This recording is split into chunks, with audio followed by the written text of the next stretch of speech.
A'udzubillahiminasyaitonirrajim. Bismillahirrahmanirrahim. Assalamualaikum warahmatullahi wabarakatuh.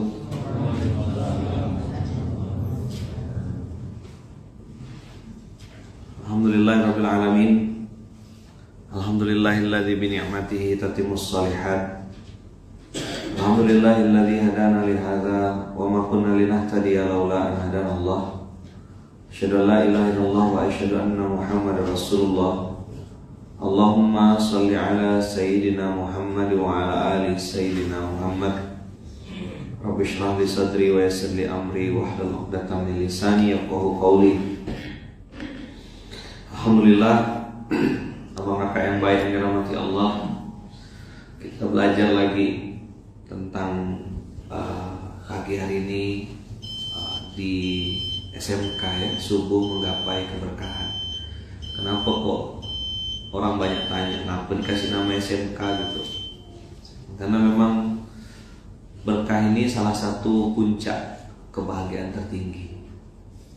Keberkahan itu yang sering diucap-ucap tapi kita sendiri tidak paham itu. Saya dulu tahu berkah itu artinya ziyadatul khair, bertambahnya kebaikan. Cuma hanya sampai di situ ya saya paham. Aplikasi dalam kehidupan sehari-hari saya tak ngerti juga. Bagaimana caranya hubungannya dengan uang tak tahu. Jadi ilmu hanya sampai di wawasan, hanya sampai di oh aku tahu gitu. Oh ini saya pernah dengar. Terus rasa di hati itu tidak sampai. Makanya saya baru paham juga sekarang ini gitu ya. Setelah lama ngerenung belajar, kenapa Rasulullah tuh kok pagi-pagi doanya Allahumma inna nas'aluka ilman nafi'an.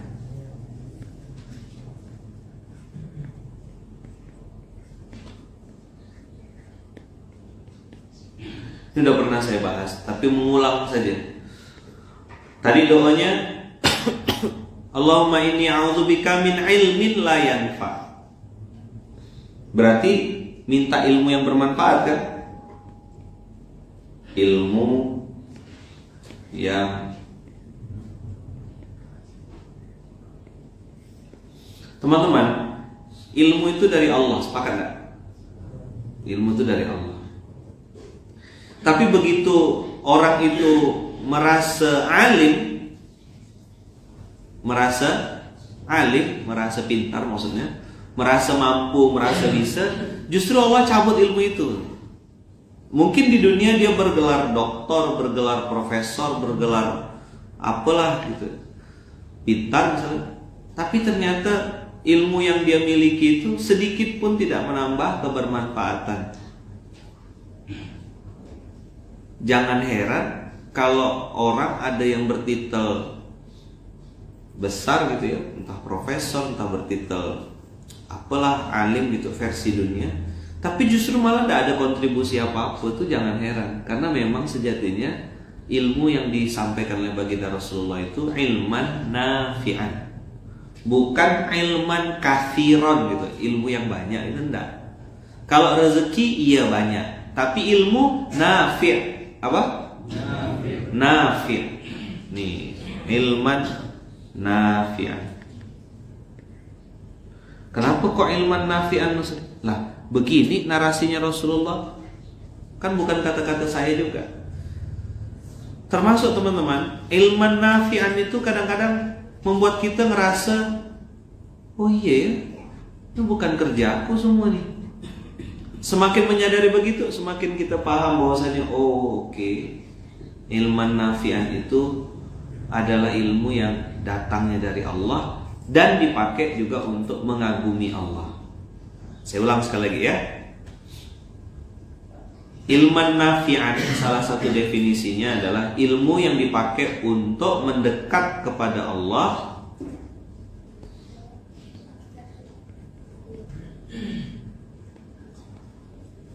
dan ingat kepada Allah.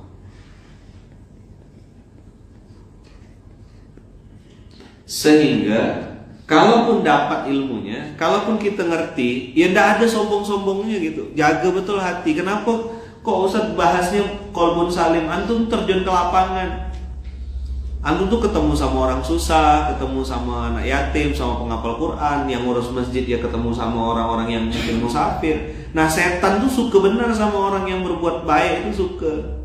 Kenapa? Karena bagi dia ini omset empuk. Amal solehnya banyak, manfaatnya banyak, tinggal diplesetkan sedikit ya habis lewat masuk parit. Oh kan kalau tidak ada saya, untung ada saya, habislah masuk parit semua.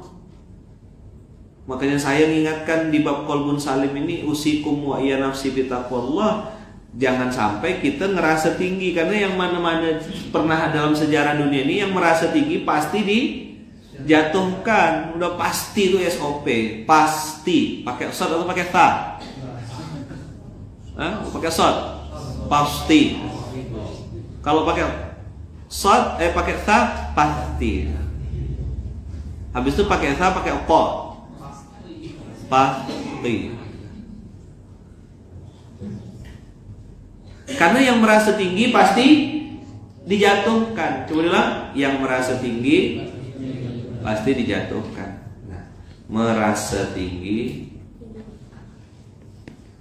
dijatuhkan. Yuk, coba aku lanjutkan. Merasa pintar dibodohkan Allah. Merasa kuat dilemahkan Allah.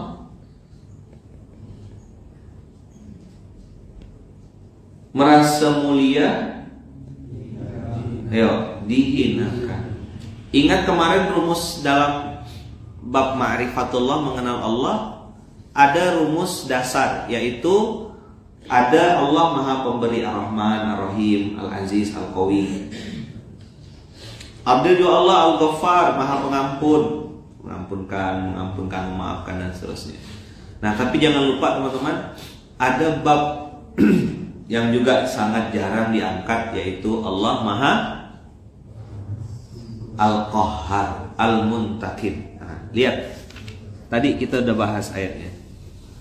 Surat Al-Maidah, buka.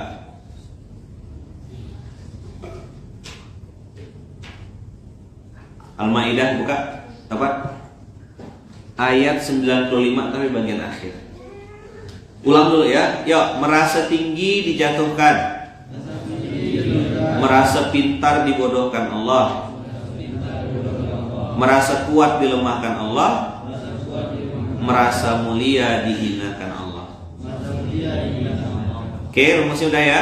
Sekarang kita lihat, buka Quran Al-Maidah ayat 95.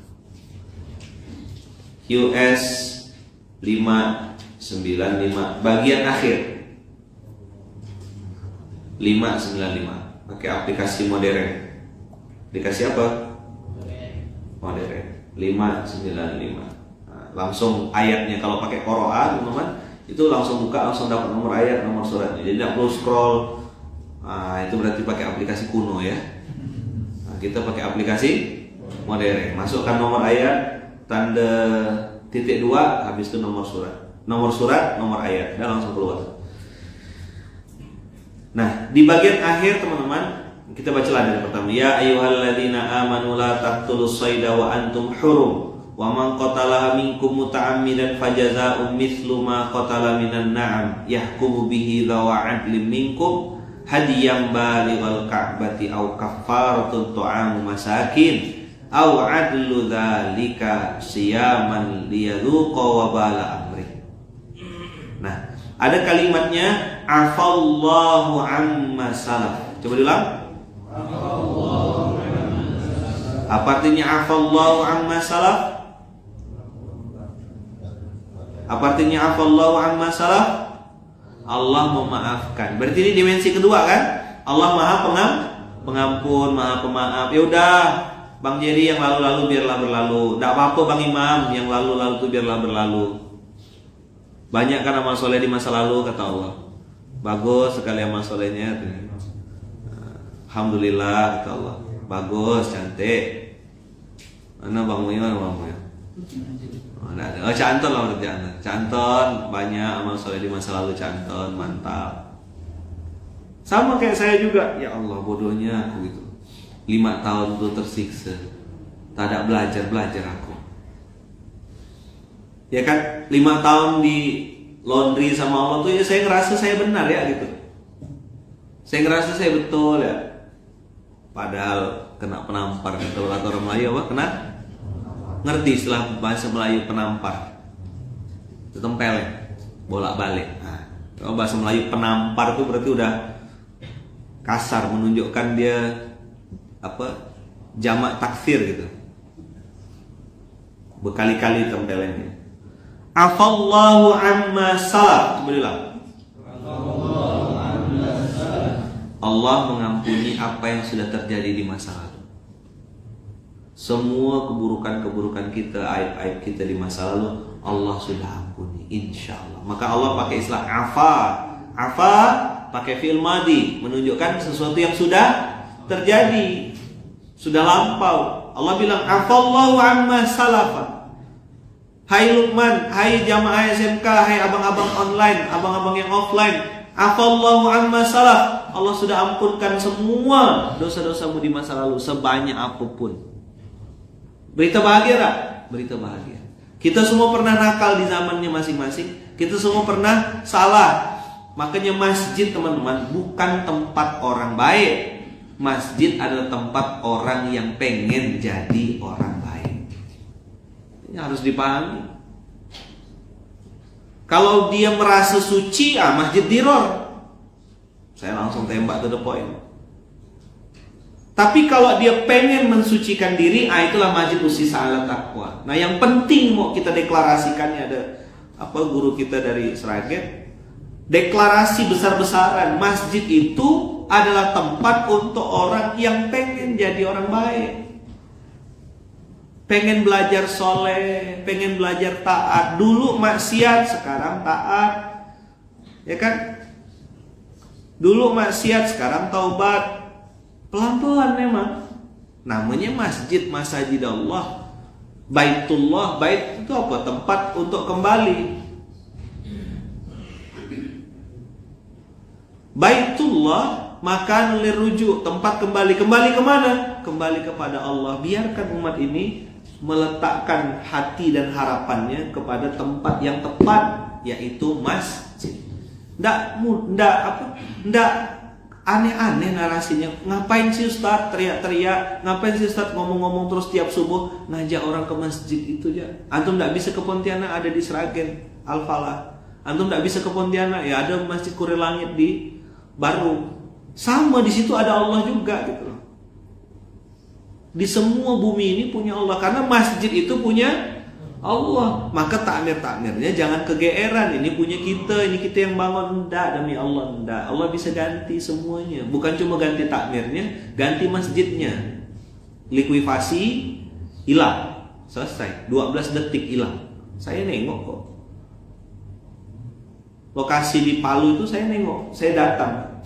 Dan waktu beberapa hari kejadian tuh, saya datang ke sana kan. Sengaja enggak mau naik dalam mobil, saya duduk di pick up bagian belakang. Itu cium bau aroma bangkai sepanjang jalan. Dan lokasi-lokasi yang bekas likuifasi, gempa, dan saya datangi ke tempatnya satu-satu. Saya melihat dengan mata kepala saya sendiri bagaimana Allah biarkan rumahnya yaitu masjid berdiri tegak. Jangankan retak, lumpur saja tak kena. Masa tidak percaya? Waktu itu belum nyambung saya. Apa hubungannya? Setelah berapa tahun Allah takdirkan ada corona ini, kita tidak pergi-pergi lagi. Alhamdulillah, saya bilang ini pasti ada hikmahnya. Duduk saya ngelihat, apa ya Bung Ben? Gimana ya diskusi gitu. Orang-orang dorong, Ustaz cerita tentang apa? Cerita tentang munzalan, kok? Kalau di pepatah Melayu ada istilahnya kerak muji eko. Kalau bahasa Jawanya berarti ketek muji buntute gitu. Biarlah istilahnya itu tidak bagus ya. Apa tuh kerak memuji ekornya? Dia membanggakan apa yang dia miliki sendiri itu. Ini punya kami. keren kan gitu. Macam budak kecil. Nah, teman-teman semua, abang kakak yang baik yang dirahmati Allah, waktu saya datang ke lokasi likuifasi itu ngelihat bagaimana masjid-masjid itu dijaga Allah. Air naik 8 meter. Binatang-binatang dari laut sudah terbang semuanya menuju ke gunung. Nah, qadarullah itu laut, pantai, kemudian jalan Trans Sulawesi menuju Donggala, lanjut lagi ada masjid, habis itu gunung. Itu begitu binatang-binatang sudah mulai naik, ternyata situlah mulai tsunami. Nah, waktu air itu, kata ibu-ibu yang cerita ini, waktu air itu naik 8 meter, di depan masjid itu kan ada pantai dan lain-lain, kafe-kafe itu semua rata dengan tanah. Tapi begitu lewat masjid, airnya kata mereka lihat dari atas gunung, air itu membelah dua gitu. Jadi yang di depan masjid kena, samping masjid kena, belakang masjid kena juga, habis. Pertanyaannya, gimana sih air itu bisa belok kalau bukan karena perintah Allah? Saya datang ke masjidnya nengok, masih ingat kan? Ada kan itu waktu itu? Warna hijau masjidnya. Foto masih ada kan? Ada videonya tuh, kita ke sana silaturahim. Nggak bergoyang, tandon airnya nggak bergeser dan segala macam. Saya bilang ini. Nah, akhirnya setelah diskusi panjang di internal, ngerenung, tak bisa memang kita berlindung ke tempat lain. Sebaik-baiknya tempat untuk berlindung cuma satu, yaitu masjid. Dah, kecilkan logo, panggil semuanya. Pak Imam panggil, kawan-kawan panggil, kecilkan logo semuanya. Dah, pondok modern kecil, Baitul Mal Munzalah Indonesia kecil, sudah cukup kita nge-branding Baitul Mal, sudah cukup kita nge-branding pondok modern. Sekarang kecilkan semua logo, naikkan cuma satu, saya bilang. Apa yang dibesarkan? Masjid Kapal, Masjid Munzalah. Dah, kalau kita besarkan masjid, nanti kita ikut kebesar. Dan Masya Allah, tabarakallah, inilah 2 tahun terakhir ini Allah takdirkan banyak sekali pertolongan. Siapa yang dibesarkan? Allah. Begitu rumah Allah yang dibesarkan, yang lain ikut besar. Begitu kita besarkan rumah kita pribadi, logo kita pribadi, nama kita pribadi, hancur tak tentu. Maka tidak ada di sini Luqman Islamic Center, itu tidak ada. Luqman Dakwah Center tidak ada. Tidak pantas dibesarkan Luqman, ini kecil. Maka kiai saya, Kiai Syukri pernah bilang, dan selalu saya sampaikan berulang-ulang, kiai yang benar, kata guru saya, dan saya sangat percaya itu, kata guru saya, kiai yang benar itu adalah kiai yang bisa membesarkan pondoknya, gerakannya, dakwahnya lebih besar daripada dirinya. Ciri-cirinya apa kata beliau? Orang lebih mengenal gerakannya, lebih mengenal pondoknya, lebih mengenal tempat dakwahnya daripada nama dirinya. Kalau saya pakai yang itu, makanya biarlah Munzalah, kalau beliau kan, biarlah Gontornya lebih dikenal. Orang banyak nggak kenal Pak Syukri gitu, banyak yang nggak tahu. Taunya Kiai Gontor gitu ya. Nah, teman-teman semua, abang kakak yang baik, kita berlindung ke sebuah platform, kita sedang berlindung bersembunyi di bawah tempat yang maha hebat, maha kaya, bukan fisiknya sekali lagi ya. Sebagaimana di Al-Isra itu, subhanalladzi asra bi 'abdihi lailan minal masjidil haram ilal masjidil aqsa alladzi barakna haulahu. Memang tafsirnya barakna haulahu, di kami berkahi sekelilingnya. Ini yang ini teman-teman. Tapi yang dimaksud barakna haulahu itu siapapun yang merapat ke masjid, dekat-dekat dengan masjid, pasti dapat keberkahan. Itulah kenapa SMK, subuh menggapai keberkahan. Kemana lah mau dapat keberkahan itu? Di mana? Masjid. Waktu terbaik untuk download keberkahan subuh, karena doanya Rasulullah, Allahumma barik li ummati fi bukuriha, ya Allah berkahilah umatku di waktu subuh. Jadi teman-teman, kalau dibedah ini SMK, ya kan, subuh menggapai keberkahan. Keberkahannya di mana teman-teman? Masjid. Terus subuhnya dapat tak waktunya, waktu terbaik yang Rasulullah berdoa, Allahumma barik li ummati fi bukuriha. Tidak ada doanya siang, sore atau malam, itu tidak ada. Berkah itu hanya ada di waktu subuh. Sampai Rasulullah pernah bangunkan Fatimah Az-Zahra kan? Fatimah Az-Zahra, anak kandung beliau, tidur. Rasulullah bangunkan, wahai anakku bangun, saksikanlah rezekimu. Kata Fatimah Az-Zahra, bagaimana saya bisa menyaksikan rezeki, wahai ayah? Rezeki itu sesuatu yang gaib, tidak bisa nampak saya. Kata Rasulullah, saksikanlah rezekimu nak, karena Allah menurunkan rezeki dari habis sholat subuh sampai matahari terbit. Bukan matahari terbenam, matahari terbit. Itu kenapa antum dipaksa bangun subuh, di absen, masih absen nyebar. Biar nak apa-apa dipaksa masuk surga. Saya pengen antum lebih baik, saya pengen antum jadi lebih dapat keberkahannya. Saya dulu terlambat, bisa dibilang terlambat. Umur 30 berapa? 29 begitulah baru masuk masjid gitu bahasanya. Antum semua nih masih muda, 19, 18. Belajar betul-betul, tengok. Masjid sumber keberkahan, sumber wifi kan bahasanya. Terus antum downloadnya di waktu subuh. Yang dibahas Quran. Nah, itulah kenapa saya bilang MSQ itu penting.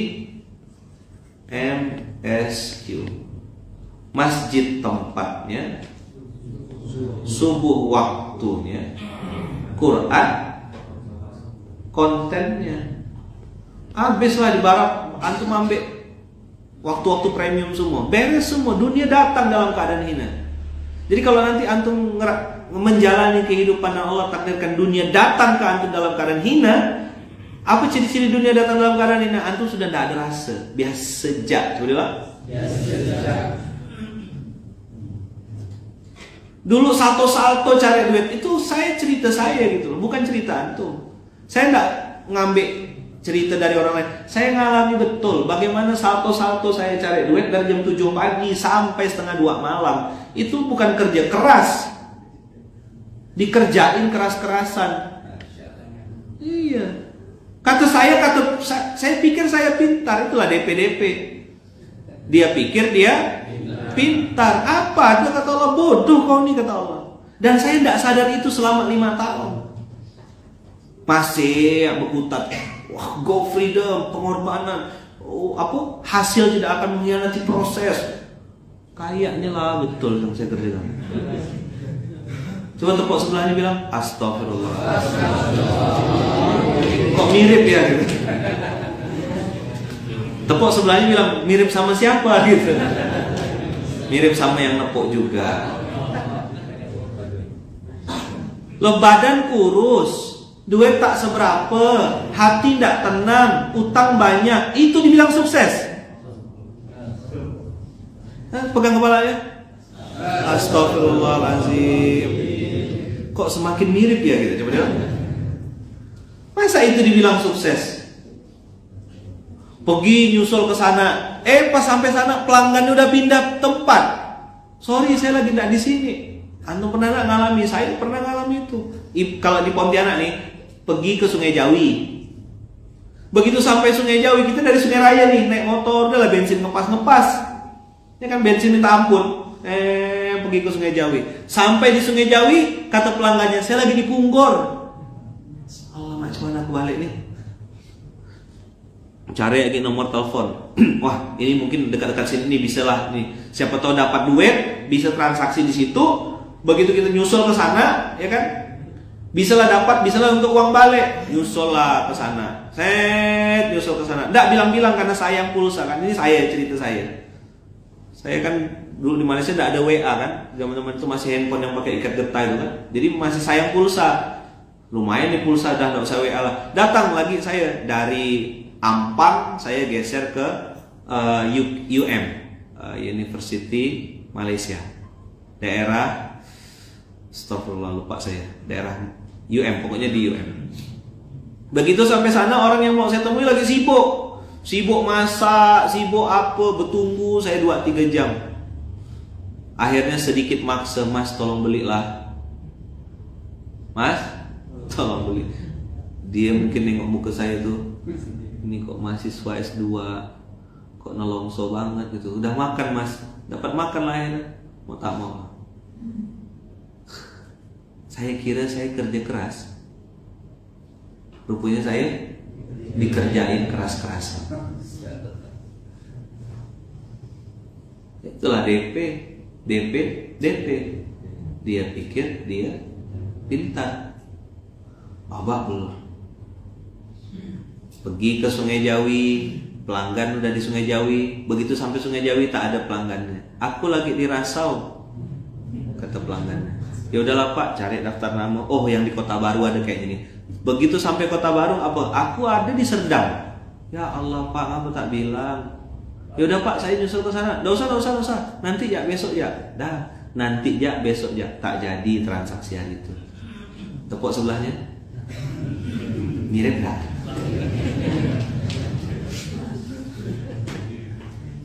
Mirip nggak? Nyaman. Dah kupadahkan, dah dikasih tahu.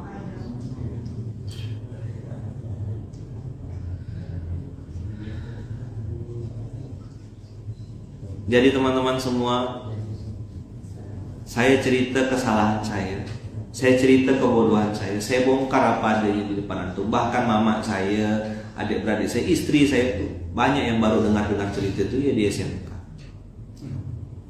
Kenapa? Ada satu prinsip yang saya pegang kuat. Antum pengen ditolong Allah, pengen dibantu Allah dengan cara-cara Allah, jangan pernah tunjukkan kesulitan di hadapan manusia. Jangan pernah sekali-sekali tunjukkan kesulitanmu di hadapan manusia. Antum mau berkeluh kesah sama manusia itu hak antum. Tapi kalau saya boleh ngasih saran, kalau antum betul-betul pengen ditolong sama Allah dengan pertolongan yang hebat, pertolongan yang keren, dikasih jalan-jalan terbaik, pertolongan terbaik, jangan pernah menunjukkan kesulitan di hadapan manusia. Ini rumus SOP. Tapi ya terserah sih, mau ngeluh kesah, mau komplain, mau marah-marah boleh. Tapi saran saya jangan. Jaga izam. Apalagi sama manusia yang mungkin ya antum anggap lebih kaya, antum anggap lebih berpengaruh. Nanti antum justru malah terhinakan karena dia akan komplain nanti. Percuma mas sampai. Makanya kamu tuh harusnya kerja keras kayak saya ini bisa sukses karena kerja keras. Tapi dia antum tambah sakit hati. Kalau bagi saya yang kaya tidak salah, yang kaya tidak salah. Ente yang bodoh ngapain cerita sama makhluk gitu loh. Paham tidak? Sip? Nah, cukuplah SMK ini ya. Guru mau rapat, jadi kita balik awal. Bisa dipahami teman-teman? Ini statement yang tadi saya bilang, pengen dibantu Allah, jangan pernah tunjukkan kesulitanmu di hadapan manusia. Ustaz, kita kan manusia lemah. Siapa bilang manusia kuat? Kenapa teman-teman? Karena sesulit apapun kita, sebenarnya orang tak peduli sama kita. Saya ulang sekali lagi ya. Sesulit apapun kita, orang lain itu tak peduli sama kita. Tanya, saya ada ngomong apa waktu 7 hari OPA, waktu saya ngisi tausiah di sana. Apa saya bilang waktu saya ngisi tausiah 7 hari meninggalnya ayah Yus Andika? Sesungguhnya kita itu sendirian. Kenapa? Waktu 7 hari meninggalnya opa, saya kan duduk di luar, nengok orang-orang di sekitar situ. Saya kan tidak kenal, ada berapa yang saya tahu mukanya aja, tidak tahu siapa. Dan ternyata ketika acara mengenang 7 hari wafatnya opa itu, ada tausiah kan, doa bersama. Itu ternyata saya tengok orang-orang sibuk dengan handphonenya, ketawa-ketawa, gurau-gurau seperti biasa. Lah, jangan GR, jangan dikira kita mati orang tuh sedih. Nggak, dunia akan berjalan seperti biasa, bos. Dunia akan berjalan seperti biasa. Kalau antum punya jabatan, jabatan antum tuh diincarnya. Saya pernah kedatangan orang sini, pas di situ tempat duduknya Mas Slamet. ada orang bos di sebuah instansi, kepala cabang, head, terus baru keluar dari penjara, datang nemui saya. Pak, di instansi yang lama gimana? Saya nggak boleh sebutkan nama instansinya, pokoknya di kepimpinan di situ. Pak Ustadz boleh curhat ke, boleh cerita ke. Waktu itu masih ada waktu ya, masih sempat lah ini. Nggak ada kayak sekarang ini, SMK tuh 3 orang, 2 orang gitu. Masih sempat ngobrol gitu. Terus saya tanya, abang dari mana? Dari sini. Orang mana? Orang Pontianak. Terus begitu dia cerita bahwasanya dia baru keluar dari penjara. Saya tanya, gimana ceritanya Bapak Kepala Pimpinan Cabang kok bisa masuk penjara? Dia bilang, itulah Ustaz, ceritanya panjang. Tapi singkat ceritanya, yang bikin saya masuk penjara justru anak buah saya. Dan sekarang dia jadi pimpinan cabang yang sekarang. Oh mantap, saya bilang. Pak Bos, keren. Gimana ceritanya, saya bilang.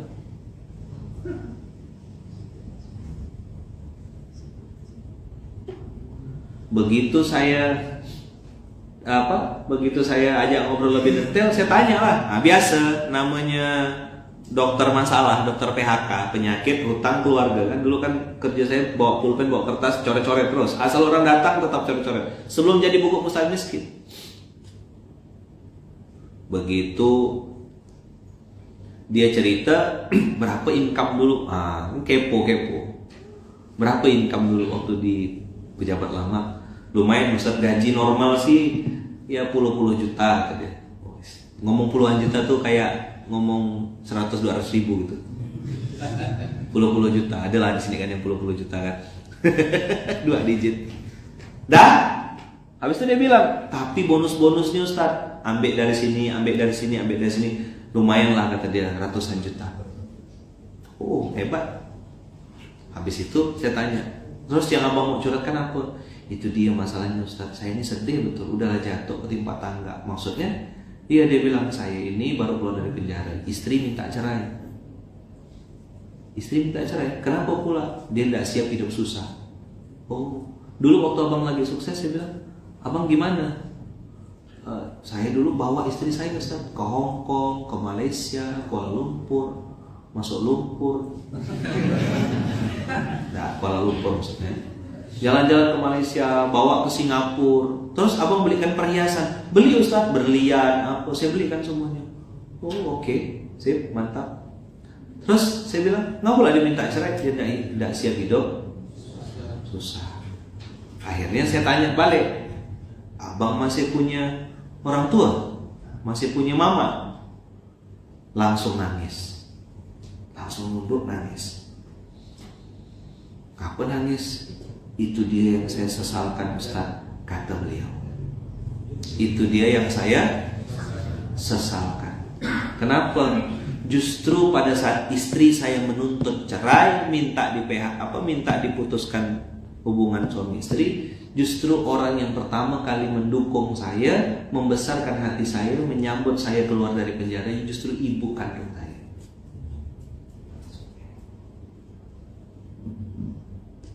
Mana istri yang abang belikan berlian tuh? Mana istri yang abang belikan perhiasan mahal-mahal tuh? Apa kata beliau? Enggak Ustaz, justru dia yang nentang saya. Justru dia yang mau ngambil harta gunung gini dan seterusnya. Saya tanya, bang, dulu waktu abang sukses, ada gak sih orang tua? Ada. Berapa? 5 juta. Tiap bulan? Enggak Ustaz, setahun sekali tuh kalau ingat.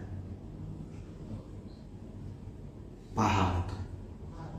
Paham apa? Oh istri, Bu, Kak, bantu suaminya ya, supaya bisa berbakti sama ibu kandungnya. Tak dibelikan tas merajuk, tak belikan jilbab, marah, bilang tak sayang istri, keluar semua dalilnya. Kalau untuk kepentingan pribadi, itu istri di Samudra Atlantik. Kok yang belakang, soleh.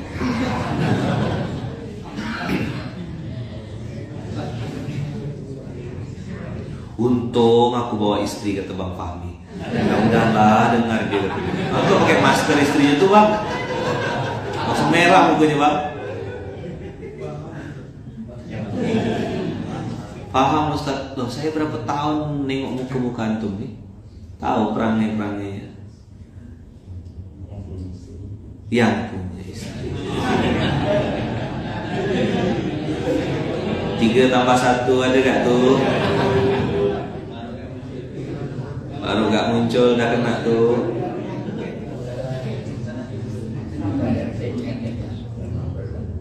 Itu kenapa saya letakkan birrul walidain itu di pilar dakwah nomor 1. Sampai saya bilang gini. Saya bilang begini sama kawan-kawan, jangan pernah tuh ngaku-ngaku santri Munzahalan atau santri Masjid Kapal kalau antum punya hubungan jelek sama orang tua. Saya teman-teman belum juga jadi anak soleh, baru belajar jadi anak soleh, sedang berusaha. Karena saya ngerasa ya belum mampu balas kebaikan mama saya gitu, belum mampu balas kebaikan orang tua saya, ibu yang ada di Lampung, belum mampu balas. Saya masih banyak kurangnya, masih banyak aibnya. Tapi saya belajar. Allah tuh tidak lihat hasil, lihat proses. Begitu saya betulkan hubungan sama orang tua, perbaiki, Allah bereskan semua. Nah, tadi penghasilannya ratusan juta per bulan,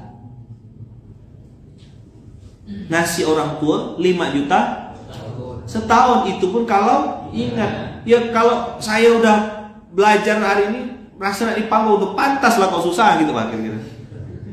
Paham gak? Alasan Allah untuk ngasih azab tuh pantas gak? Udah pas, cocok. Maka Mas selamat geser, Mas, hati-hati Mas. Jangan duduk di situ. Alasan Allah untuk bantai orang ini udah cukup gitu loh. Contoh ya, ada anak murid, coba bilang, ikut ujian, datang terlambat, nggak pakai sepatu, nggak bawa alat tulis, nyontek, ketahuan. Kira-kira kalau guru yang benar gimana?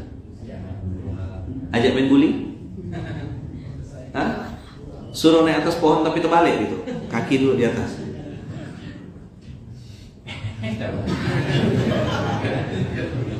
Pakai baju salah, tidak pakai seragam, ya. Oh, SMK. Apa SMK? Semoga menuju ke pelaminan. Oh itu. Oke, boleh. Kasih 100.000 nih, kasih 100.000. Mana Denny Den di screenshot. Yang kemarin ada saya kasih 100.000 kan? Ini ada kasih lagi nih, kasih. Bang Didi Mulyana 17 di screenshot, minta alamatnya di DM, nanti kita transfer. Apa? Iya, enggak, bukan jomblo. Kemarin yang di Munzahalan ini single lillah, ya. Iya. Semoga menuju ke pelaminan, insya Allah lah. Maka kalau ada yang kalau paskas kan sampai jumpa di Baitullah, nah, gitu lah kira-kira ya. Yeay, Allahu Akbar. Nah, nanti yang jomblo rahimakumullah itu kalau foto, kalau bikin video, sampai jumpa di pelaminan, nah gitu lah kira-kira ya. Allahu Akbar. Siapa tahu jadi doa. Ya, insya Allah. Asal bahas jomblo ramai di sini nih langsung. Janganlah bilang gitu. Lagi didoakan. Jadi teman-teman semua, kita balik ke ayat ini. Afallahu amma salaf. Coba bilang. Afallahu amma salaf. Afallahu amma salaf. Allah mengampuni semua kesalahan-kesalahan kita di masa lalu. Tapi, lihat kalimatnya. Waman ada. Coba bilang. Waman ada. Fayantakimullahu minhu.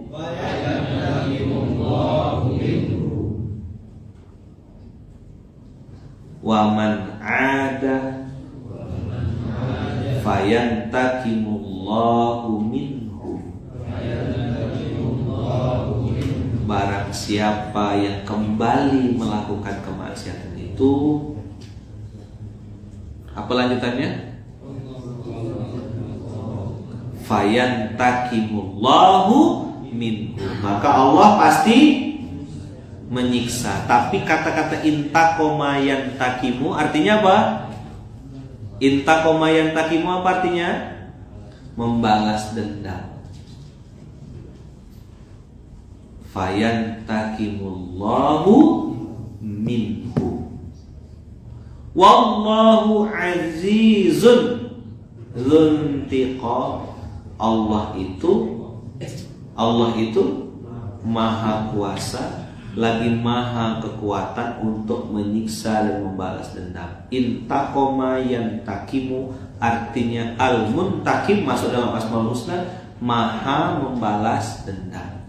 Sekecil apapun keburukan yang kau lakukan, kejahatan yang kau lakukan, kan in ahsantum li anfusikum wa in asatum falah. Kalau engkau berbuat baik, baik itu kembali padamu. Tapi kalau engkau berbuat buruk, buruk itu juga kembali padamu sendiri. Maka disitulah Allah menerapkan sifatnya al-muntakim. Apa? Apa itu al-muntakim? Yang maha membalas dendam. Jadi teman-teman, saran saya, usikum wa nafsi bitaqwallah. Usikum wa nafsi bitaqwallah. Berpikir ulanglah gitu ya, untuk berbuat jahat, apalagi antum melakukan berulang-ulang. Karena nanti Allah punya waktu untuk balas dendam. Oke, yang selamat di dunia tidak kena balas sama Allah, tapi di alam barzah kira-kira selesai tak?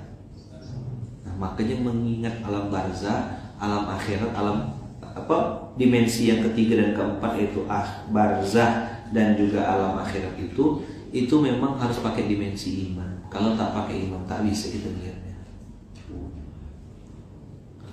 Nah, di manalah belajar keimanan itu? Di masjid. Di mana kita belajar tentang ketulusan? Di masjid. Di mana kita belajar tentang pengorbanan? Di masjid.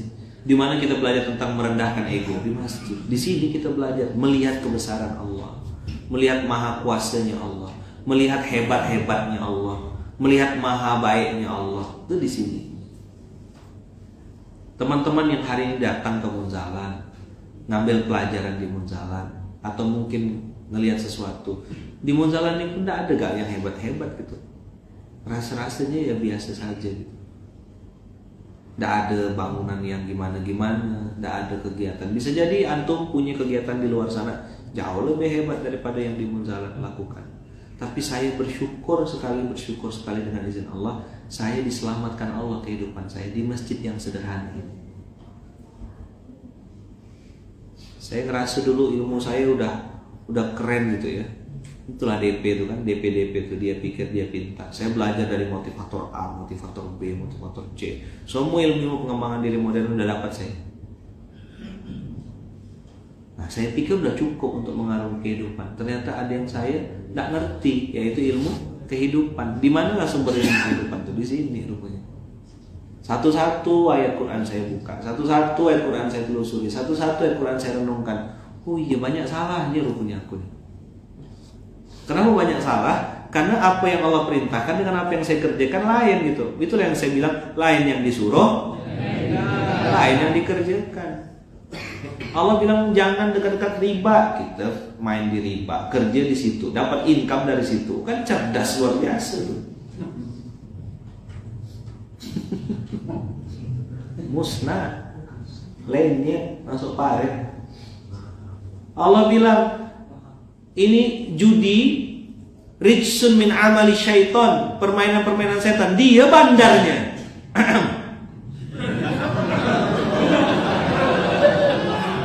Enggak bandar sih. Dia yang kau taruhan berapa nih kata dia. Gitu. Kau pegang mana nih kata dia. Aku kasih setengah lah kata dia. Udah meninggal orangnya. Innalillahi.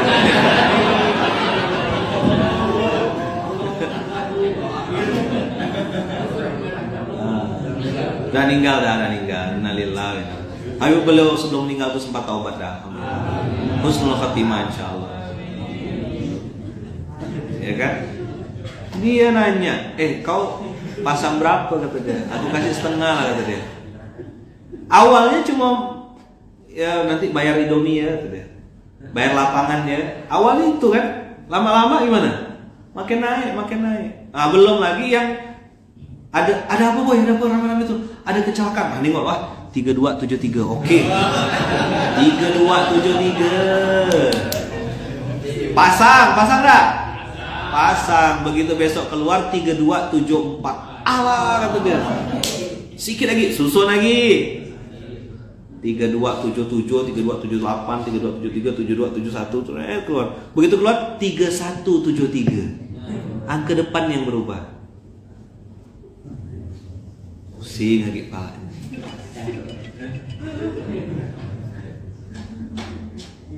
Lain yang disuruh. Terlalu apa? Terlalu cerdas. Tepuk sebelahnya. Astagfirullahaladzim. Antum. Tepuk sebelah boleh gak kalau berani? Tak berani bang. Tepuk sini ya, ada bergegar dah saya bang. Sekarang pertanyaannya teman-teman. Pertanyaannya, ada kemungkinan menang tak lawan Allah? Coba tengok ini. Fa wa man ada fayantakimullahu minhu wallahu azizun dzuntiqam. Bisa menang tak kira-kira dengan nengok sifat Allah yang gini disebutkan semuanya ini? Ada kemungkinan menang? Ah, kemana dulu? Masuk paret tak? Mau tak kita berhenti? Mau Ustaz. Mau tak kita bergerak? Mau Ustaz. Itulah kenapa saya bilang, ayo pengurus-pengurus masjid yang sudah taubat,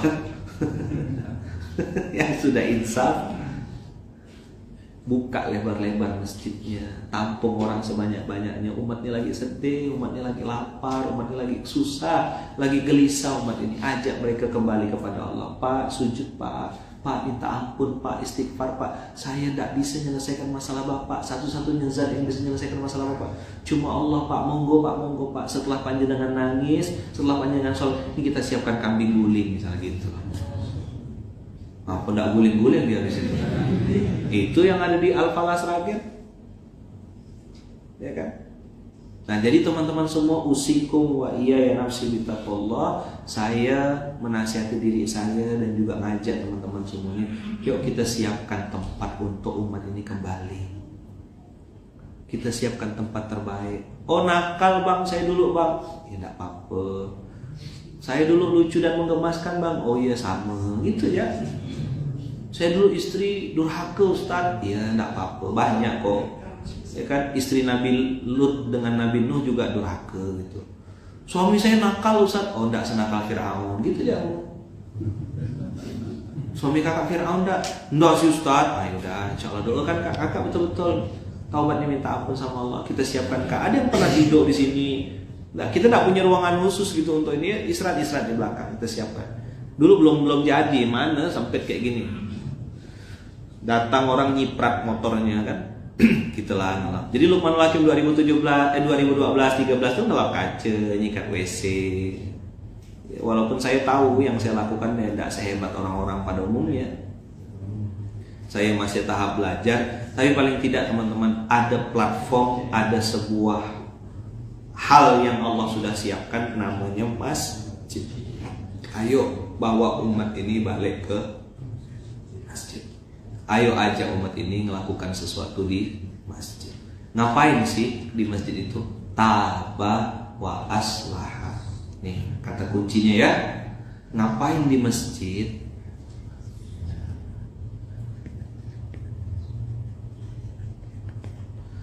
Satu, bertaubat. Dua, memperbaiki diri. Bahasa Qur'annya taba wa aslaha.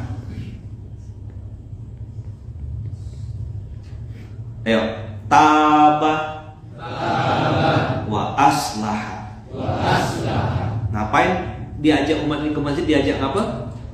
Diajak bertobat dan memperbaiki diri. Yo jamaah masjid yo. Jadi nanti muncul harapan baru dia. Oh, di masjid saya dapat makan. Mungkin awal-awal dia perlu makan. Bayangkan kemarin saya baca tuh kan, ada ibu-ibu mati gantung diri gara-gara pinjaman online. Terus dicek kenapa minjam sama online, mau beli beras untuk makan. Kira-kira berdosa enggak yang suka numpuk-numpuk saldo tuh? Memang harus ngamuk gitu Pak Kus.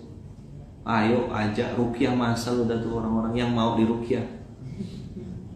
Kalau ndak mau ya sini aja datang ke Masjid Al-Falah, sini datang ke Munzalan, sini datang ke Ismu Yahya, ajak umat itu. Ngapain ditarik ke masjid itu supaya apa? Jadi makan-makan, pasar bahagia itu gimmick, hanya apa ya? Apa? Pemancing, pemantik. Pertamoyo itu pemancing. Ada middle market sampingnya itu pemancing. Bayar pakai doa gitu kan? Bisa kan? Ya kan? Nanti orang pembeli kedua bayar 100%. Untuk apa? Untuk pemanis, pancing dulu biar mau dan dulu datang ke masjid. Nanti pelan-pelan dikasih pemahaman tabah wa aslah. Coba bilang. Tabah wa aslah. Jadi ngapain ke masjid? Ngapain ke masjid? Bertaubat dan memperbaiki diri. Ini catat baik-baik. Sandang ngapain nanti ke masjid? Bertaubat Ustaz, perbaiki diri. Ican ngapa ke masjid Chan? Bertaubat Ustaz, memperbaiki diri. Ngapain Ustaz Nizar ke masjid?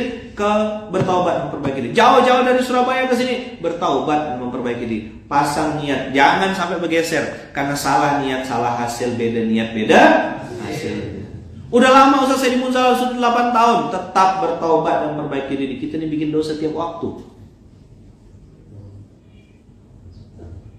Ke masjid ini menjadi mesin cuci kita semuanya untuk sama-sama melondri dosa-dosa di masa lalu. Di sinilah kita nebus dosa. Ada yang bagikan es krim, ada yang bikin air minum, ada yang mungkin nyapu ngepel, ada yang nyiapkan makanan,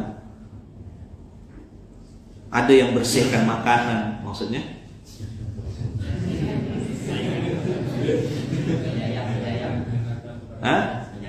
Penyayang. Sayang ini tidak dihabiskan kata dia. Sayang nih kata dia. Saya ini tak dibawa balik. Itulah penyayang. Ya, rasa memilikinya tinggi gitu. Sampai panci kuali masjid pun diangkut juga sama dia. Itulah penyayang dan pengasih kan. Bisa dipahami kira-kira kawan-kawan. Usikum wa iya nafsi bitaqwallah. Ini yang bisa saya sampaikan hari ini. Saya ini izin habis ini mau menemankan guru-guru kita dulu. Izin bawa beliau-beliau nih jalan-jalan dulu mungkin ke Singapura bentar sebelum zuhur udah balik insyaallah. Guru balik awal karena saya jam 9 ini kita ada rapat lanjutan dengan majelis kepengasuhan. Jadi ini ada waktu sekian jam bisa bawa guru-guru bisa ngobrol-ngobrol. Insyaallah semoga ada sesuatu yang bisa. Besok insyaallah habis ini kita dengarkan cerita dari beliau ya. Biar beliau cerita tentang bagaimana masjid di Al-Falah Sragen yang viral itu gitu. Yang terkenal itu besok kita tunggu hari Jumat kan pas habis Al-Kahfi ya kan ada cerita kita minta beliau sharing sama kita semuanya. Tolong siapkan poster 1x2 pintu gitu. Ya kan siapa pembicaranya besok tunggu tanggal mainnya. Yang jelas besok insyaallah teman-teman mampir ke Munzalan ya atau mungkin ada waktu bisa datang. Kalau enggak pun ya ikut di Instagram kita akan dengarkan cerita sharing ya dari guru kita ya beliau datang jauh dari Sragen ya kan insyaallah akan berbagi kisah tentang bagaimana mengurus masjid yang istimewa. Semenjak mengurus masjid itu justru malah terjadi lompatan-lompatan kehidupan. Nah ini kita perlu dengar dari orang yang melakukannya. Masya Allah tabarakallah. Doakan saya, doakan Bunda Uung, doakan kami semua yang ada di pondok, doakan juga hari ini rapat syuro pimpinan hari terakhir. Insyaallah mudah-mudahan keputusan yang diputuskan menjadi keputusan yang diridhoi Allah. Mudah-mudahan keputusan ini membuat Allah senang, Allah ridho dan menjadi kemaslahatan untuk kita bersama. Doakan juga para wakil pengasuh Bang Imam, Ustadz Adia, Ustadz Andika, Bang Jericho. Ya, doakan semua wakil pengasuh yang hari ini ikut dalam syuro. Ini yang baju pink juga wakil pengasuh lapangan bola. Ya, beliau masya Allah tabarakallah dari lahir sudah soleh gitu ya, tidak pernah nakal gitu. Oh itu saja Riko ya, bukan abang ya. Ya baik biasa. Yang tadi pasang nomor yang mana? Udah meninggal.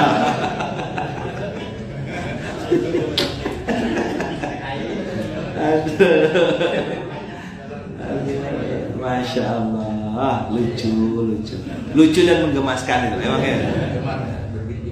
Ya, lucu dan menggemaskan ya.